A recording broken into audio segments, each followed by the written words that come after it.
Welcome back to another beautiful day in the land of music. My name is Douglas, and in today's video, I'm going to show you how to update the operating system on the Roland V-Stage. This applies to both the 76 and the 88 keys, so let's jump right into this. Talk about where to get this update, how to get it onto our keyboard.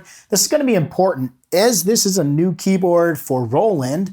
It's going to be a process of them figuring out bugs, adding new features, and as those happen, they'll be releasing operating system updates. It's important to keep your keyboard as up to date as possible. So let's start by jumping over, grabbing the latest. We're going to use a USB thumb drive for the transfer of this operating system over to our V-Stage. So make sure you've got a thumb drive, USB stick, whatever you want to call it. Let's hop over to the computer, take a look at where to get this operating system update. So over here on the computer, you're going to want to go to your browser, go to roland.com. I'm in the US site, so that's what I'm seeing here. We're going to drop down this support menu and go to updates and drivers. Once we're here, we're going to grab T through Z and find the V-Stage down here. And then we're going to select the appropriate V-Stage. So we have the 76 here. So I'm going to click on that link there. That's going to take me over to the updates and drivers for the 76 version of the V-Stage.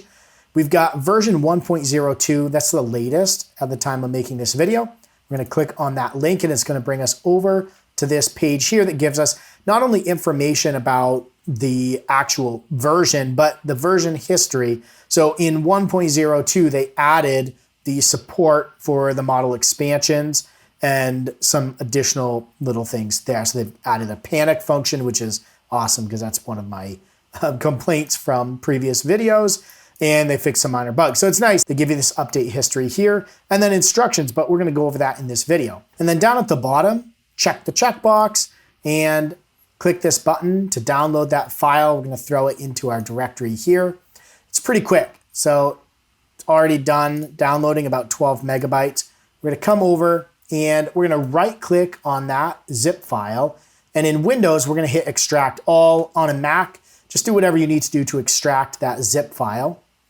And that's going to extract it here. We're going to open that up and open up the folder in there. And you're going to see one file, which is vstage_upa.bin. So grab that file. We're going to copy that. We're going to plug our thumb drive into the computer. So this is our thumb drive right here. We've got no folders. It's completely empty. We're going to paste that bin file right into this root directory of the thumb drive. Now that we've done that, it's finished transferring. We can unplug the thumb drive and swing back over to our V-Stage. I'm going to go ahead and turn the V-Stage off because what we're going to do is go through a little bit of a process here. So we're going to take the thumb drive. We're going to plug that into the memory port on the back of the V-Stage. So you've got a few different USB ports. You have the USB-C for the computer.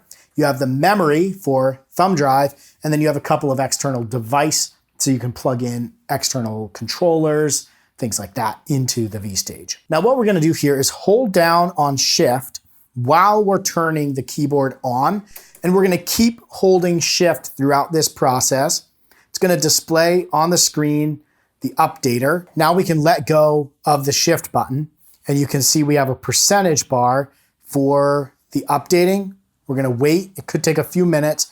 We're going to wait for that to get all the way to 100%. But while it's going through this update process, don't unplug the keyboard. Don't turn it off. Don't do anything like that. Let it go through its process. Let it do the update. Again, this could take a few minutes. So I'm going to fast forward to the part where the updating's done.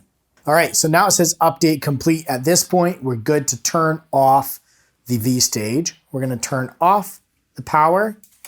We're going to unplug the USB thumb drive from the back of our keyboard. We're going to turn the keyboard back on.